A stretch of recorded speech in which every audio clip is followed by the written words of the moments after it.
नमस्कार। आकाशवाणी जयपुर अजमेर से प्रस्तुत हैं प्रादेशिक समाचार।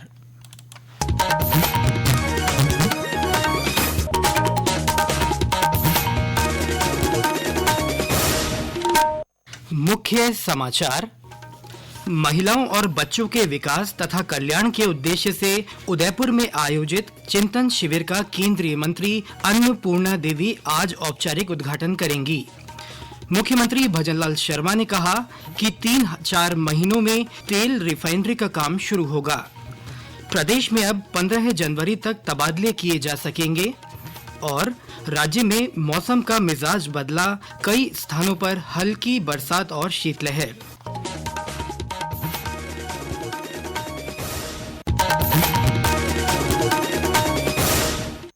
समाचारों के साथ मैं सिद्धार्थ जैन और अब समाचार विस्तार से।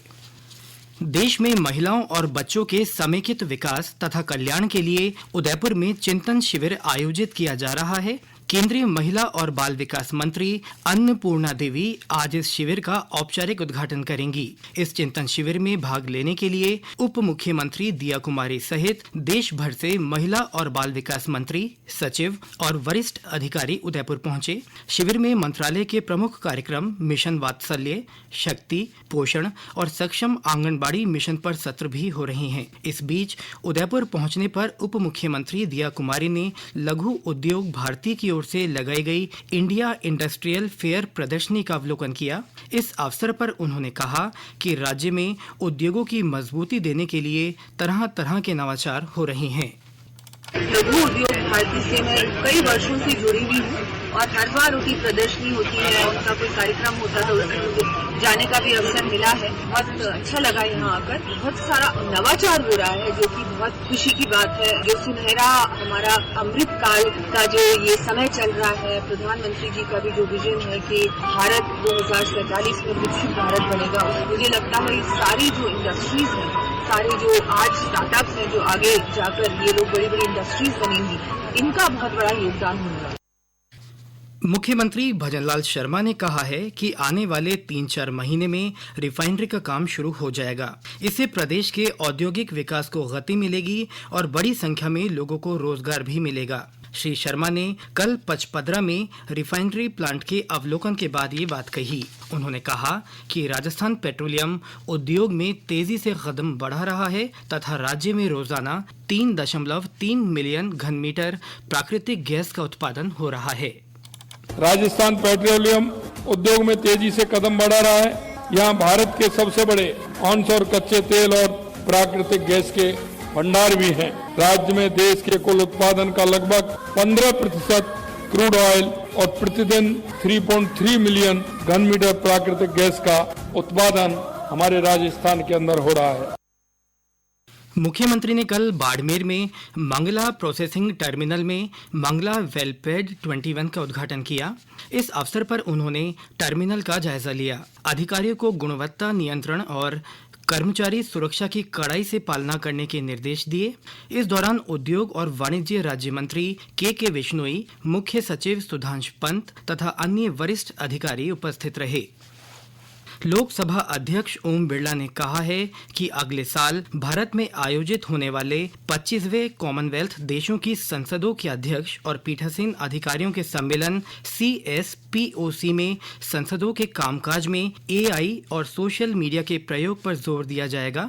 उन्होंने कल ब्रिटेन में CSPOC की स्टैंडिंग कमेटी की बैठक के दौरान ये बात कही। श्री बिरला ने कहा कि भारत दुनिया में आर्थिक तौर पर सबसे तेजी से बढ़ता हुआ देश है।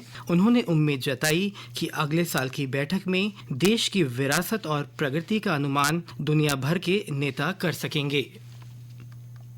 निश्चित रूप से भारत इस अवसर का लाभ उठाते हुए भारत की मदर ऑफ डेमोक्रेसी के बारे में जानकारी देगा और भारत में लोकतंत्र के माध्यम से जो 75 वर्ष की यात्रा है, उस यात्रा के माध्यम से हमने कैसे सामाजिक आर्थिक विकास के आज दुनिया के अंदर भारत आर्थिक रूप से सबसे तेजी से बढ़ता हुआ देश है। मैन्युफैक्चरिंग हब के रूप में भी भारत बहुत बड़ा हब बनने वाला है और वैश्विक चुनौतियों के समाधान के लिए भी भारत प्रधानमंत्री माननीय नरेंद्र मोदी जी के नेतृत्व के अंदर देश में बड़े परिवर्तन किए हैं, बड़े निर्णय किए हैं। आज दुनिया के देश भारत की ओर देख रहे हैं। भारत वैश्विक शांति और स्थिरता के लिए प्रयास कर रहे हैं।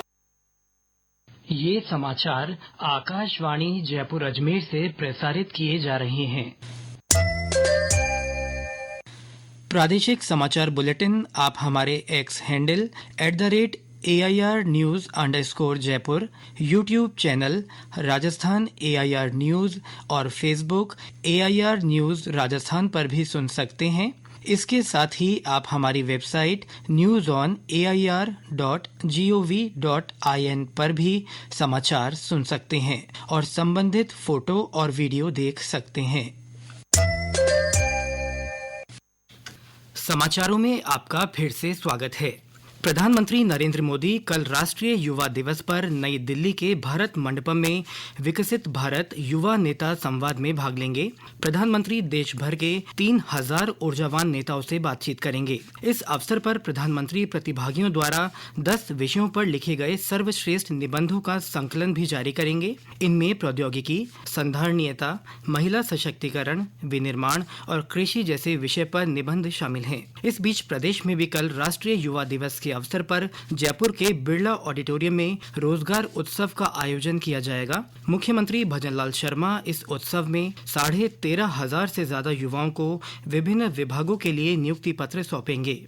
इनमें चिकित्सा, वित्त, गृह, राजस्व तथा शिक्षा विभाग में विभिन्न नियुक्तियां शामिल हैं। इसके अलावा मुख्यमंत्री 31,000 करोड़ रुपए के 76,000 से ज्यादा विकास कार्यों का लोकार्पण और शिलान्यास भी करेंगे।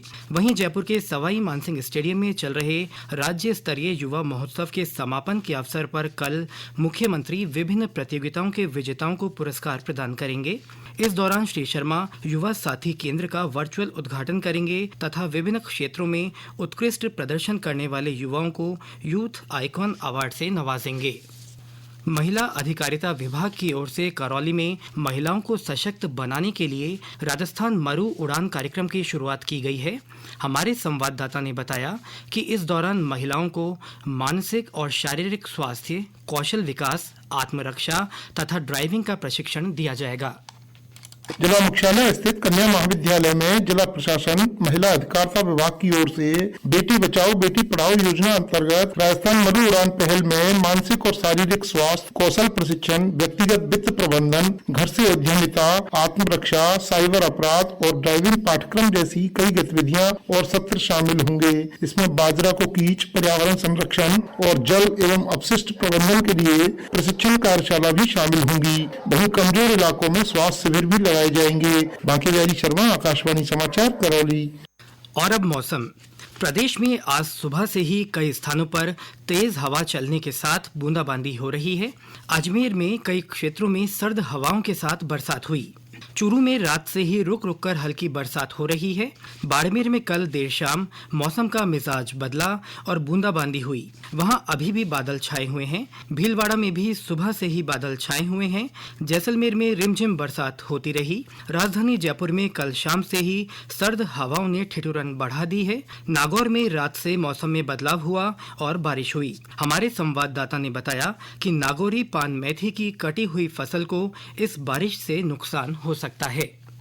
प्रदेश में पश्चिमी विक्षोभ सक्रिय होने का असर आज नागौर में देखने को मिल रहा है। कल तक जिले में मौसम साफ था, लेकिन रात में मौसम बदला और अल सुबह से ही हल्की बारिश हो रही है। बारिश से रबी फसलों को फायदा होगा। हालांकि नागौरी पान मेथी की कटी हुई फसल का बारिश से नुकसान होगा। बारिश को देखते हुए आज व्यापारियों ने जिले में मेथी की खरीद भी बंद रखने का निर्णय लिया है। बारिश के साथ हवा चलने से सर्दी का असर बढ़ गया है। श्यामलाल, आकाशवाणी संवाददाता, नागौर। इस बीच कई इलाकों में आज घना कोहरा छाया हुआ है। भरतपुर में कोहरे से यातायात प्रभावित हो रहा है। हनुमानगढ़ में कोहरे के साथ शीतलहर ने सर्दी का असर बढ़ा दिया है। मौसम केंद्र जयपुर के अनुसार आज बीकानेर, जयपुर और भरतपुर संभाग के कुछ हिस्सों में हल्की बारिश और कहीं-कहीं ओले गिरने की संभावना है। और अंत में मुख्य समाचार एक बार फिर। महिलाओं और बच्चों के विकास तथा कल्याण के उद्देश्य से उदयपुर में आयोजित चिंतन शिविर का केंद्रीय मंत्री अन्नपूर्णा देवी आज औपचारिक उद्घाटन करेंगी। मुख्यमंत्री भजनलाल शर्मा ने कहा कि 3-4 महीनों में तेल रिफाइनरी का काम शुरू होगा। प्रदेश में अब 15 जनवरी तक तबादले किए जा सकेंगे। और राज्य में मौसम का मिजाज बदला, कई स्थानों पर हल्की बरसात और शीतलहर। इसके साथ ही प्रादेशिक समाचार बुलेटिन समाप्त हुआ। हमारा अगला बुलेटिन दोपहर 1 बजे प्रसारित किया जाएगा। नमस्कार।